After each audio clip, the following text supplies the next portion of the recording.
मैं ये बात भी दोहराना चाहूँगा, रक्षाबंधन का सावन का महीना है, रक्षाबंधन भी आने वाला है। ऐसे में हमारी सभी लाडली बहना और खास करके उज्ज्वला गैस कनेक्शन की बहनों का जिनका गैस कनेक्शन है, ये इनकी संख्या लगभग 40 लाख के आसपास है।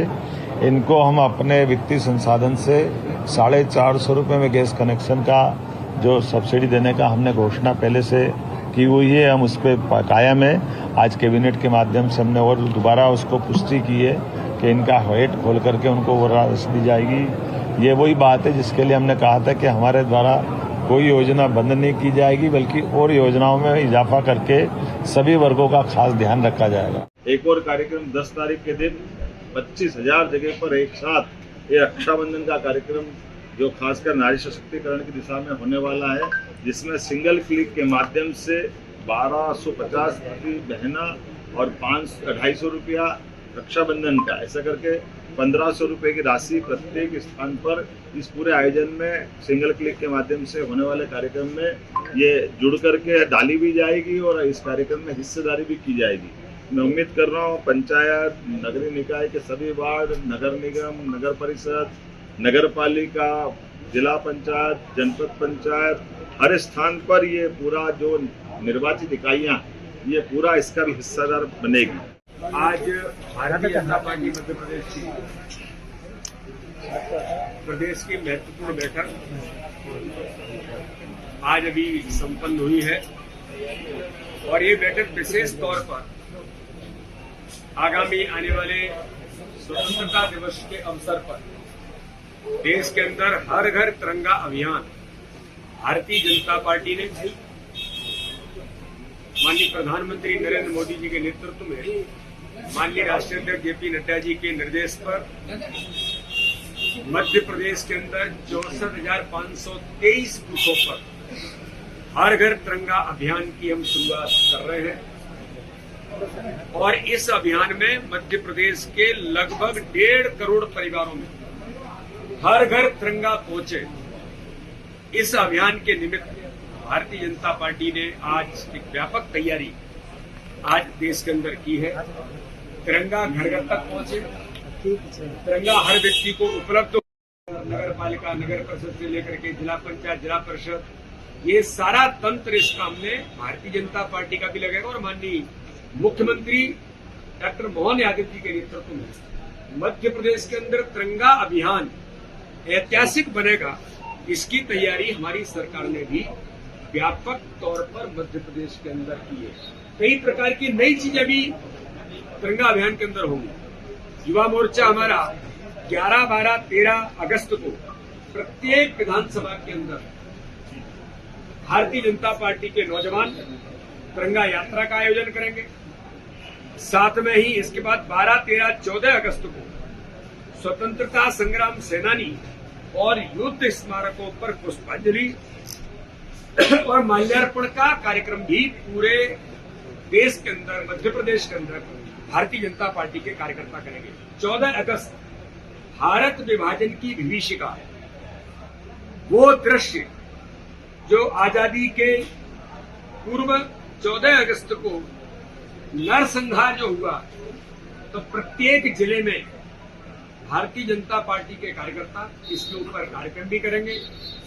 समाज के लोगों को, आज की नई पीढ़ी को और प्रदर्शनी के माध्यम से उस दृश्य को लोगों के बीच ले जाने का काम भी भारतीय जनता पार्टी के कार्यकर्ता करेंगे। इसी प्रकार से 13, 14 और 15 अगस्त ये 3 दिन सभी कार्यकर्ता जनता के साथ मिलकर के आम जनमानस, सभी व्यक्तियों को तिरंगा उपलब्ध कराना, घर घर तक तिरंगा पहुंचाना और 13, 14, 15 में हर घर पर तिरंगा फहरे। ये देशभक्ति का जज्बा और देशभक्ति के भाव के साथ माननीय प्रधानमंत्री जी की मंशा के अनुरूप, माननीय राष्ट्रीय अध्यक्ष जी की मंशा के अनुरूप मध्य प्रदेश की भारतीय जनता पार्टी ने ऐतिहासिक ये निर्णय लिया है। हम छोटे छोटे बच्चों के हाथ में भी तिरंगा देंगे, तो दूसरी ओर सेल्फी विद तिरंगा, ये भी हमारे लोगों ने अभियान लिया है और सोशल मीडिया पर, बाकी सारे हमारे मीडिया के इस तंत्र में भी इस अभियान को ऐतिहासिक अभियान बने, ये आज भारतीय जनता पार्टी की बैठक में विशेष तौर पर इसकी हमने तैयारी की है। सभी हमारे पदाधिकारी, सभी जिलाध्यक्ष, सभी जिला प्रभारी, अभियान के प्रभारी आज बैठक में उपस्थित रहे। माननीय मुख्यमंत्री मोहन यादव जी ने पूरा समय आज भारतीय जनता पार्टी की बैठकों में इस अभियान की तैयारी के लिए दिया। मैं माननीय मुख्यमंत्री जी का भी बहुत बहुत धन्यवाद करता हूँ। सभी प्रदेशों में फसलों के बेहतर दाम किसान को मिले, इसलिए मिनिमम सपोर्ट प्राइस जो लागत आती है उस पर कम से कम 50% लाभ देकर न्यूनतम समर्थन मूल्य तय किया जाता है। और ये फैसला भी किया किसी ने, तो नरेंद्र मोदी जी हमारे प्रिय प्रधानमंत्री जी ने किया। पहले की सरकारें केवल बातें करती थी। प्राकृतिक आपदा में अगर फसल को नुकसान हो जाए तो भरपाई के लिए प्रधानमंत्री फसल बीमा योजना है। कृषि के विविधीकरण का उन्होंने हम सबको निर्देश दिया और उस काम में लगे हैं। फूलों की खेती, फलों की खेती, सब्जियों की खेती, औषधि खेती, कृषि वानिकी, कृषि के साथ पशुपालन, मधुमक्खी पालन, जिससे किसान की आय दुगनी हो जाए। और एक चिंता और, मैंने वो तड़प देखी है प्रधानमंत्री जी की, क्या ये धरती केवल हमारे लिए नहीं है, आने वाली पीढ़ियों के लिए भी है। अनियंत्रित कीटनाशक और खाद के प्रयोग से ये बंजर अगर हो गई तो आने वाली पीढ़ियां इस धरती पर कैसे रहेंगी। और इसलिए प्राकृतिक खेती का अभियान उन्होंने चलाया हुआ है। मैं उनकी तड़फ को प्रणाम करता हूं और कृषि विभाग उनके नेतृत्व में किसानों के कल्याण में कोई कोर कसर नहीं छोड़ेगा। हम दिन और रात परिश्रम करेंगे। जो पुरानी सरकार इससे पहले थी, बघेल जी की, भूपेश बघेल जी, ये बघेल हमारे बघेल मुझे आज आश्चर्य हुआ, प्रधानमंत्री आवास योजना के गरीबों के जो मकान बनने थे, एक मकान नहीं बनने दिया। स्टेट शेयर जो चाहिए प्रधानमंत्री ग्रामीण आवास योजना के लिए, राज्य का पैसे ही नहीं दिया। केंद्र यहां से पैसे भेजती रही और वो अपना शेयर नहीं देते थे, इसलिए उस पैसे का उपयोग नहीं हुआ। वो पैसा उन्होंने वापस भेज दिया और हजारों गरीब आदिवासी और बाकी गरीब भाई और बहनों को मकान से वंचित करने का पाप किया। आज हम सब बैठे थे, चर्चा हुई है, आवास नहीं मिले छत्तीसगढ़ के लोगों को, सड़कों पे काम नहीं हुआ प्रधानमंत्री ग्राम सड़क योजना के, तो माननीय मुख्यमंत्री जी और उप मुख्यमंत्री जी ने ये विषय सामने रखे हैं।